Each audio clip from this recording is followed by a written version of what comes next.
Assalamualaikum warahmatullahi wabarakatuh. Alhamdulillahi rabbil alamin wassalatu wassalamu ala asyrafil anbiya'i wal mursalin wa ala alihi wa sahbihi wa man da'a bi da'watihi ila yaumiddin. Amma ba'd. Alhamdulillah, kita bersyukur lagi kepada Allah Subhanahu wa taala atas nikmat yang diberikan kepada kita, diberikan keluangan masa pada kita, dapat lagi kita belajar. Pada kali ini, dalam mata pelajaran pendidikan Islam ini, tingkatan 5, pelajaran 10, di bawah tajuk Akidah Ahli Sunnah wal Jamaah. Sebagaimana biasa, kita tengok dulu, kita lihat dulu objektif pembelajaran, iaitu memahami takrif dan prinsip Akidah Ahli Sunnah wal Jamaah. Kita nak tahu apa itu Ahli Sunnah wal Jamaah, apa prinsip akidah yang dipegang oleh Ahli Sunnah wal Jamaah ini. Yang kedua, mempelajari aliran yang bertentangan dengan akidah Ahli Sunnah wal Jamaah. Kita juga nak tahu ada aliran lain yang bertentangan dengan Ahli Sunnah wal Jamaah. Yang kedua, mengetahui kepentingan berpegang dengan akidah Ahli Sunnah wal Jamaah, menjawab soalan kebat dan menjawab soalan di bahagian deskripsi. Baiklah, tanpa melengahkan masa, marilah sama-sama kita lihat apa itu takrifan pengertian bagi Ahli Sunnah wal Jamaah. Ahli Sunnah wal Jamaah bermaksud kumpulan majoriti umat Islam yang memahami dan berpegang pada Al-Quran dan As-Sunnah. Berpegang kepada Al-Quran dan As-Sunnah, menerusi para sahabat dan tabi'in. Makna kefahaman itu diambil dari kefahaman para sahabat dan juga tabi'in. Siapa tabi'in ini? Iaitu orang yang hidupnya sempat bertemu dengan sahabat Nabi SAW. Serta tabi'in. Tabi'in ini siapa? Tabi'in ini orang yang sempat bertemu dengan tabi'in, maka dipanggil sebagai tabi'in. Dalam prinsip akidah, syariah dan juga akhlak. Maknanya apa yang diikuti itu dalam prinsip akidahnya, begitu juga dalam cara memahami syariahnya dan juga dari sudut akhlak, ataupun lebih tepat lagi kita sebutkan dengan aliran tasawufnya adalah mengikut apa yang dilalui ataupun difahami oleh para sahabat, tabi'in dan tabi'in. Sekali lagi Ustaz baca, takrif Ahli Sunnah wal Jamaah ialah kumpulan majoriti umat Islam yang memahami dan berpegang pada Al-Quran dan As-Sunnah, menerusi para sahabat dan tabi'in serta tabi'in dalam prinsip akidah, syariah dan juga akhlak. Spektrum ilmu, kita lihat nama lain yang masyhur bagi akidah Ahli Sunnah wal Jamaah. Nanti kalau kita jumpa nama-nama ni pun, kita kena faham bahawa ini juga adalah daripada Ahli Sunnah wal Jamaah. Iaitu kadang-kadang dinamakan dengan As-Salafus Salih. Salafus Salih, As-Sawadul A'zam. As-Sawadul A'zam, Al-Asya'irah, Al-Maturidiyah dan juga Ahlul Hadith. Okey. Ini merupakan nama-nama yang dikaitkan dengan Ahli Sunnah wal Jamaah. Prinsip Ahli Sunnah wal Jamaah. Pertamanya, iman ialah kepercayaan serta keyakinan dalam hati, pengakuan dengan lidah dan beramal dengan perbuatan sebagai bukti kepercayaan iman. Makna iman ini suatu benda yang ada dalam hati. Sekadar percaya dalam hati belum cukup untuk menyatakan seorang itu beriman. Mesti ada pengakuan dengan lidah. Mesti ada ucapan. Kalau pengakuan dengan lidah ini tak dapat digambarkan melainkan dengan pengakuan tentang lafaz syahadah. Asyhadu an la ilaha illallah wa asyhadu anna Muhammadar Rasulullah. Daripada keyakinan dalam hati keluar pada perkataan dan beramal dengan perbuatan sebagai mana membuktikan kepercayaan, membuktikan kepercayaan bahawa iman itu ada dalam hati, maka kita akan dapat lihat amalan-amalan yang dilakukan oleh seorang yang mengaku beriman kepada Allah Subhanahu Wa Taala dan juga Rasulnya. Yang kedua, segala perbuatan manusia dicipta oleh Allah. Ini prinsip yang kedua. Segala perbuatan manusia dicipta oleh Allah, namun manusia diberi pilihan untuk melakukannya ataupun tidak, serta dihitung baginya dosa dan pahala. Kita perlulah berkeyakinan bahawa semua perkara semua perkara yang berlaku kepada manusia ataupun kepada apa sahaja, ianya adalah daripada Allah Subhanahu wa taala. Jadi dari sudut prinsip akidah, Ahli Sunnah wal Jamaah memperakui bahawa apa-apa sahaja adalah daripada Allah. Semua perkara itu adalah daripada Allah Subhanahu wa taala. Kita manusia ni tak mampu nak melakukan apa-apa melainkan dengan keizinan daripada Allah Subhanahu wa taala. Baik. Terus, prinsip yang seterusnya meyakini kewujudan perkara gaib seperti yang diwahyukan dalam Al-Quran dan As-Sunnah. Antaranya termasuklah fitnah kubur. Apa dia fitnah kubur? Ujian. Ataupun kita kata ujian dan apa yang berlaku dalam kubur itu dinamakan sebagai fitnah kubur. Mahsyar, sirat dan juga lain-lain. Jadi, prinsip akidah Ahli Sunnah wal Jamaah yakin bahawa perkara-perkara gaib yang diberitahu dalam Quran, diberitahu dalam hadis, itu semua adalah benar. Contohnya apa? Contoh yang telah Ustaz bacakan tadi, fitnah kubur, mahsyar, sirat, hisab, apa lagi yang ada di akhirat kelak, semuanya itu adalah merupakan sebahagian daripada keyakinan akidah Ahli Sunnah wal Jamaah. Yang ketiga, meyakini bahawa syurga dan neraka telah wujud sebelum dijadikan makhluk dan kekal selama-lamanya. Syurga dan neraka ni dah wujud. Dari sudut penceritaan sebelum ini pun kita sepatutnya dah yakin bahawa syurga dan neraka ini telah wujud kerana bapa kita yang paling atas sekali, iaitu Nabi Adam AS, tempatnya adalah di syurga. Jadi, kita ni sedang berusaha untuk kembali ke tempat asal kita. Tempat asal datuk kita. Nabi Adam berasal dari syurga. Kita sedang berusaha untuk kembali ke syurga Allah Subhanahu wa taala. Yang ketiga, seterusnya, syafaat Rasulullah adalah dengan izin Tuhannya. Termasuk syafaat kepada pelaku dosa besar kerana mereka masih dikira beriman. Syafaat Rasulullah ini mungkin boleh diberikan dengan izin Allah Subhanahu Wa Taala kepada orang yang walaupun dia buat dosa besar, tetapi kemungkinan ada perkara yang melayakkan dirinya untuk mendapat syafaat Nabi SAW, maka orang yang sebegini berkemungkinan akan mendapat syafaat daripada Rasulullah SAW. Apa dia syafaat ni? Pertolongan.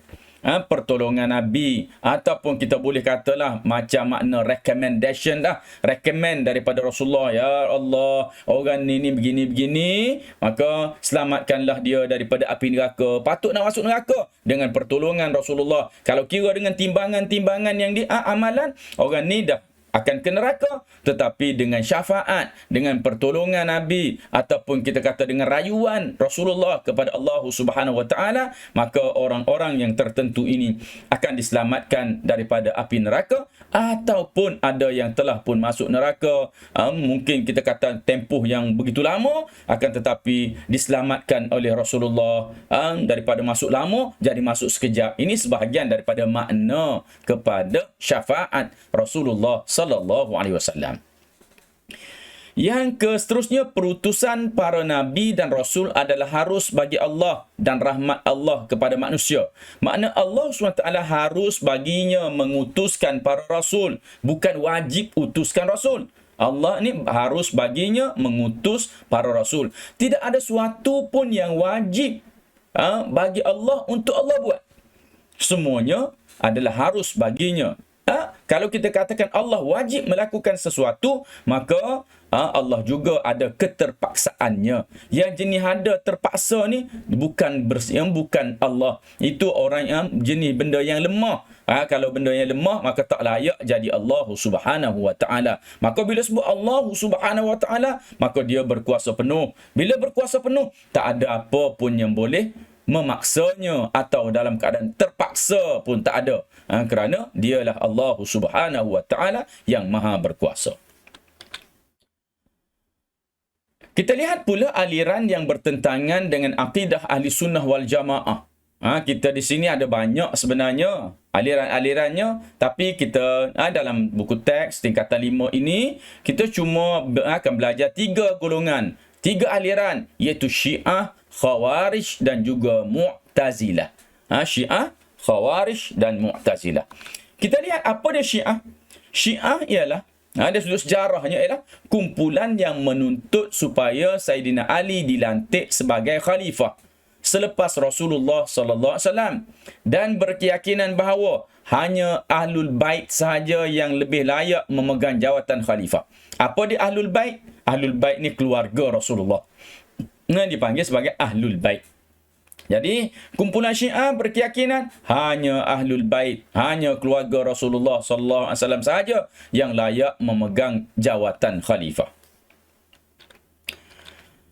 Prinsip Syiah ialah, keyakinan Syiah, apa yang dipegang oleh mereka ialah, pertama, meyakini bahawa al-imamah merupakan rukun agama dan telah ditentukan oleh Allah melalui lisan Rasulnya secara nas. Apa dia? Al-imamah maknanya kepimpinan. Yang nak jadi khalifah ini, dia merupakan sebahagian daripada rukun agama.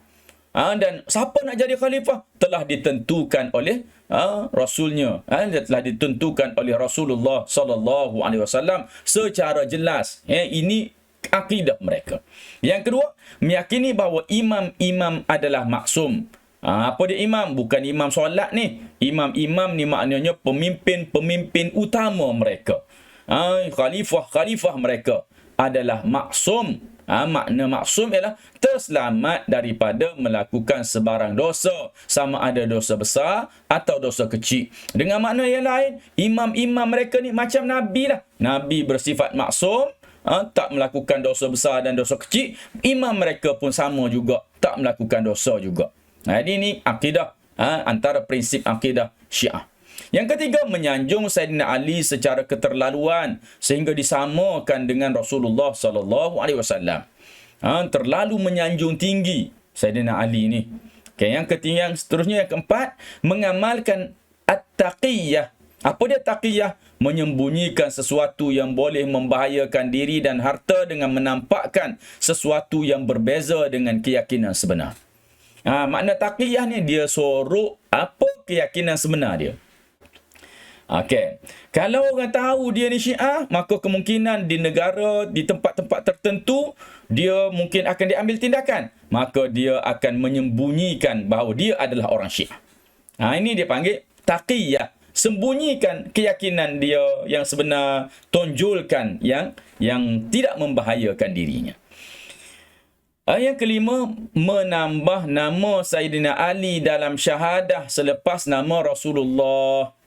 Di antara keyakinan dia, bila dia mengucap dua kalimah syahadah, asyhadu an la ilaha illallah wa asyhadu anna Muhammadar Rasulullah wa asyhadu anna Aliyan waliyullah. Ini sebahagian daripada cara syahadah orang Syiah. Kerana apa? Mereka mengagungkan Sayyidina Ali, kadang-kala lebih daripada mereka mengagungkan Rasulullah sallallahu alaihi wasallam.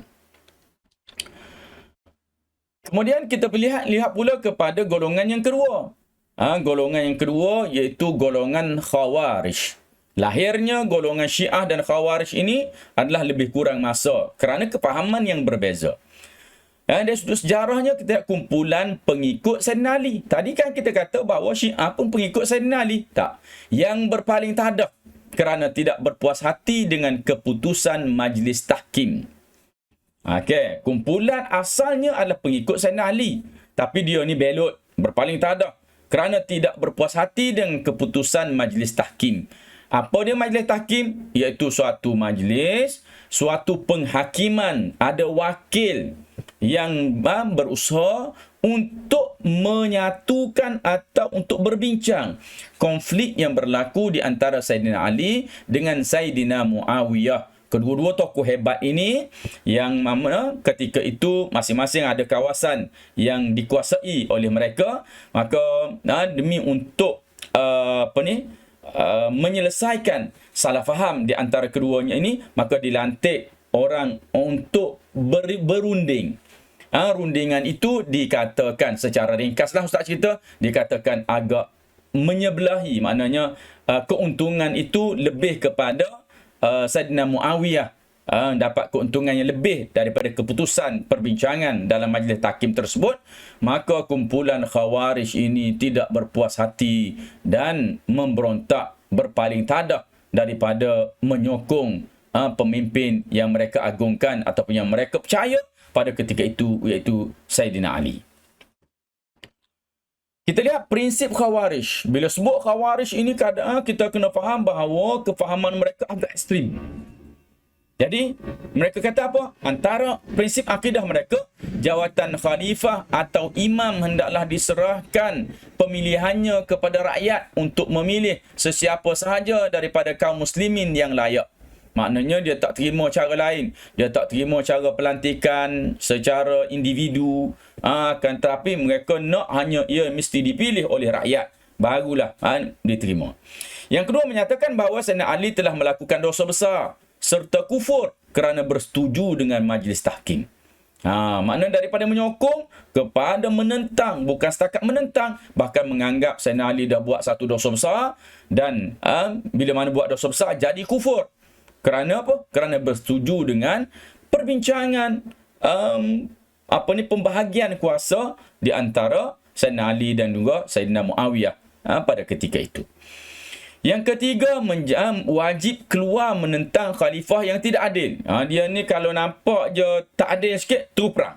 Jadi ni dipanggil pandangan yang ekstrim. Tak ada pendekatan untuk mengislah, tak nak betulkan dulu, nak bincang dulu, tak ada. Bila mana mereka dapati ada suatu perkara yang tak betul, terus diperangi. Yang keempat, beriktikad bahawa orang yang melakukan dosa besar dikira kafir. Ini juga pandangan yang sangat ekstrim. Sebab itulah mereka mengatakan bahawa Sayyidina Ali ini jadi kafir kerana bagi mereka Sayyidina Ali telah buat satu dosa besar. Okey. Jadi iktikad mereka, orang yang melakukan dosa besar dikira kafir. Kerana itu golongan ini, golongan Khawarij ini mudah menghalalkan darah walaupun sesama Islam, mudah memerangi dan membunuh walaupun sesama Islam atas alasan orang itu telah melakukan dosa besar dan orang itu telah dikira kafir. Bila mana dikira kafir, maka halallah darah mereka dengan makna boleh dibunuh. Ini prinsip akidah yang mereka pegang. Kita lihat pula yang ketiga, dipanggil Mu'tazilah. Mu'tazilah ialah kumpulan yang diasaskan oleh orangnya nama Wasil bin Atha'. Wasil bin Atha' setelah berlaku perbezaan pendapat antara guru beliau. Antara beliau dengan guru beliau namanya Hasan Al-Basri. Tentang kedudukan pelaku dosa besar. Tentang kedudukan pelaku dosa besar. Orang buat dosa besar ni apa dia? Jadi ada banyak perkara yang berbeza di antara gurunya Hasan Al-Basri yang merupakan, kita boleh sebut sebagai ahli sunnah wal jamaah, dengan muridnya Wasil bin Atha', yang mana bila mana Wasil bin Atha' ini tidak bersetuju dengan pandangan daripada gurunya, tak bersetuju dengan huraian-huraian daripada gurunya, bertegas dengan pandangannya yang tersendiri, maka gurunya berkata i'tazala Wasil anna. I'tazala Wasil anna dengan makna Wasil telah bermu'tazilah dengan kita. Wasil telah berpisah dengan kita. Maka dari situlah diambil nama kumpulan ini dengan nama Mu'tazilah. Prinsip Mu'tazilah ialah satunya dari sudut tauhid, menafikan sifat ma'ani pada zat Allah. Okey, apa dia sifat ma'ani? Allah SWT ni dia ada sifat-sifat utama, kita panggil sifat nafsi, sifat diri, iaitu Allah ada, wujud, qidam, baqa. Ini dipanggil sifat Allah Subhanahu Wa Taala. Dipanggil sifat nafsi, sifat yang ada pada Allah Subhanahu Wa Taala, sifat diri. Kemudian dia ada sifat dipanggil sifat ma'ani. Ada lagi dia panggil sifat maknawi. Apa dia sifat ma'ani? Sifat ma'ani mudah nak faham lah Ustaz sebut, iaitu yang kita namakan kudrat, iradat, ilmu, hayat, sama', basar, kalam. Ini dipanggil sebagai sifat ma'ani. Sifat yang ada pada zat Allah, pada diri Allah Subhanahu Wa Taala. Okey. Ada lagi sifat dipanggil maknawiyah. Kalau orang belajar ilmu tauhid, dia akan sebut dengan sifat kaunuhu qadiran, kaunuhu aliman. Ini sifat maknawiyah. Okey. Jadi ustaz tak nak uraikan panjang lebar.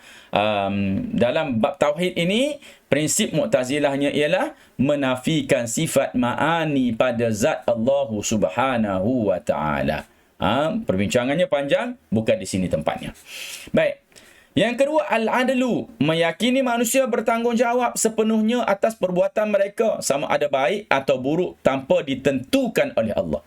Maknanya dari sudut qada dan qadar, mereka menyatakan bahawa semua perbuatan manusia ini tidak ditentukan oleh Allah Subhanahu Wa Taala.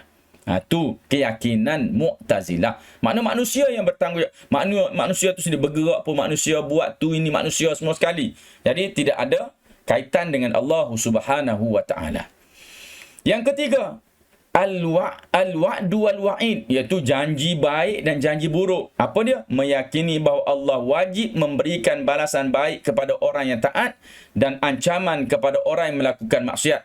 Maknanya Allah wajib masukkan orang baik dalam syurga, orang beriman dalam syurga. Allah wajib masukkan orang yang tidak beriman, orang yang banyak dosa dalam neraka.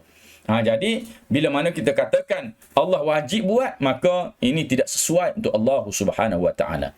Semua perkara harus bagi Allah. Tak ada yang memaksa Allah. Amalan-amalan kita yang banyak pun, kalau banyaklah, tidak boleh memaksa Allah untuk kita ini dimasukkan ke dalam syurga. Tapi kita kena yakin bahawa Allah ada janji dengan kita.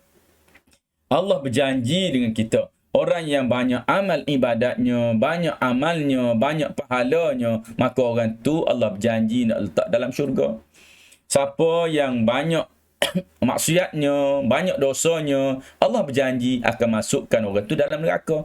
Dan Allah SWT itu la yukhliful mi'ad. Allah itu tidak mungkir janji. Jadi dari sudut kewajipan, tidak wajib bagi Allah SWT untuk berbuat apa-apa pun.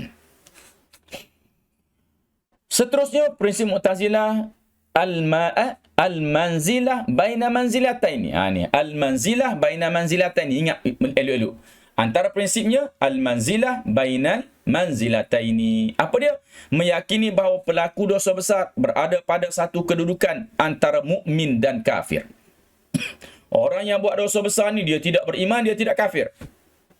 Dan mereka kekal dalam neraka azab yang paling ringan. Secara mudahnya, orang yang berada al-manzilah baina manzilatain, kedudukan, tempat duduk di antara dua tempat duduk. Mana? Syurga, neraka sebenarnya.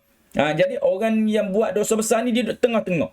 Tengah-tengah ni apa dia? Lalu mereka terjemahkan dengan yang tengah ini macam neraka juga. Tapi nak suruh mudah fahamnya, neraka yang seolah-olah macam tak sampai tahap neraka betul-betul dah. Di situ ada azab, tapi azabnya taklah cukup kuat macam neraka ori. Dia ada tempat lain. Ini dikatakan sebagai manzilah baina manzilataini. Satu tempat di antara dua tempat, iaitu di antara syurga dan juga neraka yang betul-betul.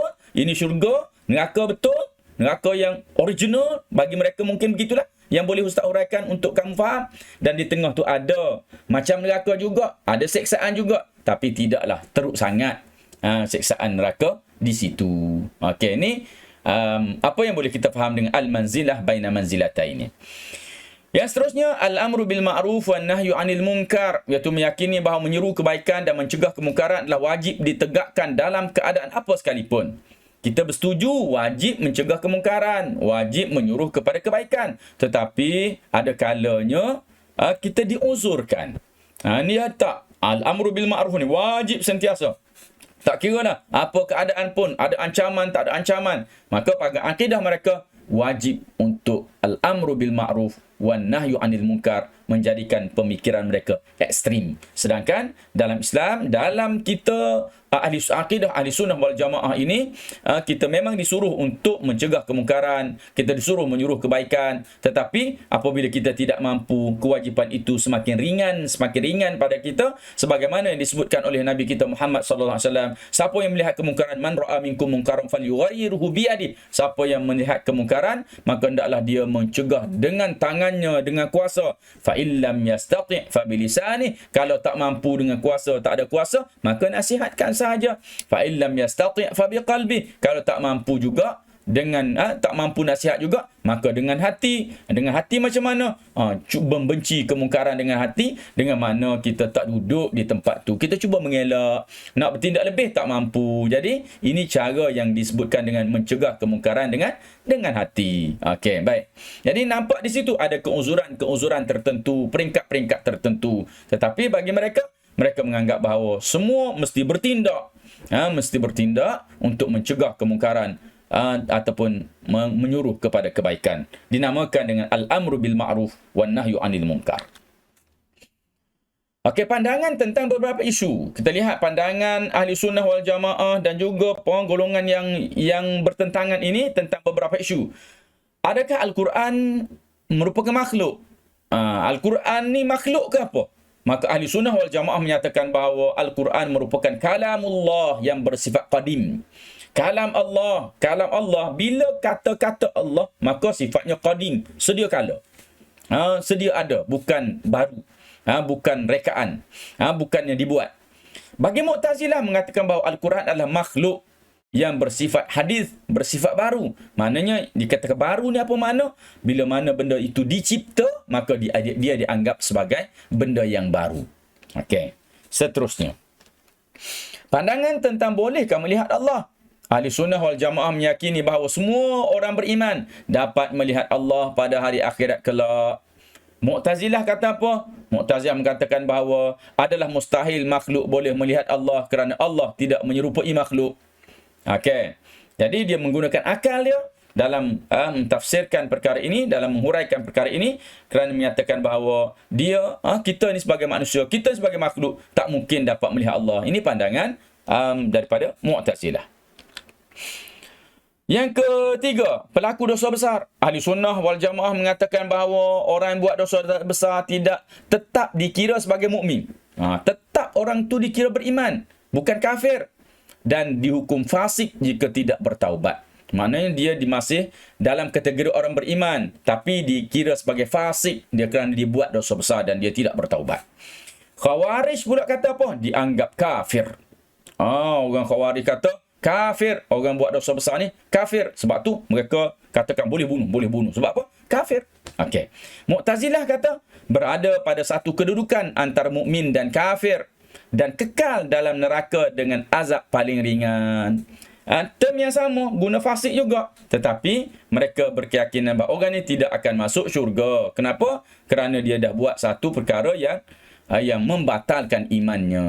Okey. Yang membatalkan pun oleh kerana dia ni ada lagi ciri-ciri keimanan, maka dia sebab itulah dikatakan diletakkan di antara al-manzilah bainal manzilataini. Inilah punca kepada kedudukan di antara dua tempat, di antara syurga dan neraka yang kita telah pun sebutkan tadi. Pandangan tentang beberapa isu tentang qada dan qadar. Ahli Sunnah wal Jamaah mengatakan setiap perkara baik dan buruk datang daripada Allah. Allah mengurniakan manusia akal untuk berfikir dengan berikhtiar memilih antara baik dan buruk.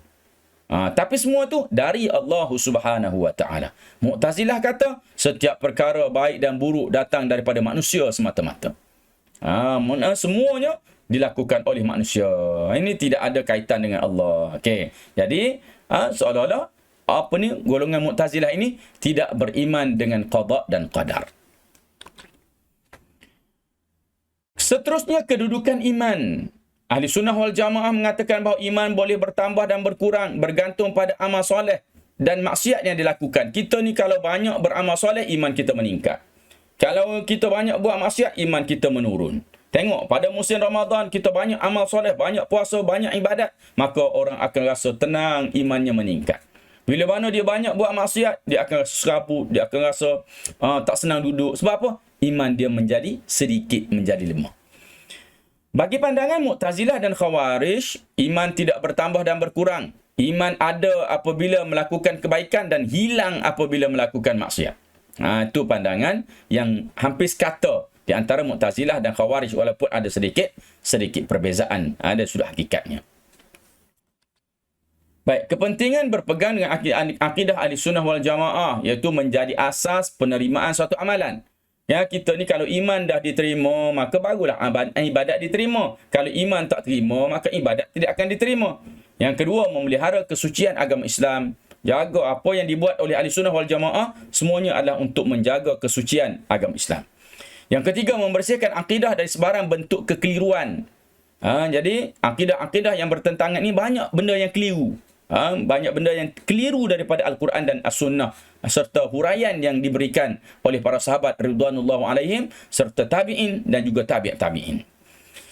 Yang terakhir, menghindarkan umat Islam daripada fahaman yang melampau. Sebab tu Ahli Sunnah wal Jamaah ini disebutkan dengan golongan yang bukanlah kita kata sederhana, tetapi mereka adalah golongan yang terbaik. Golongan terbaik menilai sesuatu dengan kaedah-kaedah yang terbaik. Seterusnya kita lihat kepada soalan kebat. Walaupun pengharaman ajaran Syiah telah difatwakan sejak 2014 lagi, aliran dan fahamannya masih berleluasa dalam masyarakat.